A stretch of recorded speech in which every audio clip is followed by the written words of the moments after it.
Galing Pangasinan to, si Secretary Hermogenes Esperon.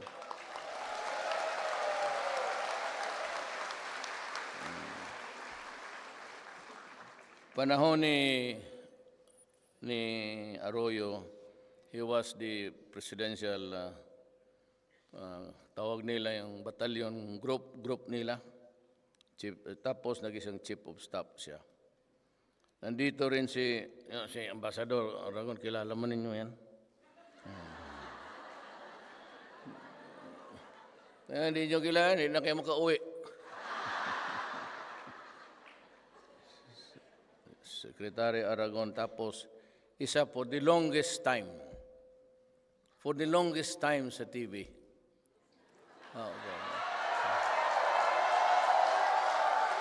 For 40 years, 30 years na,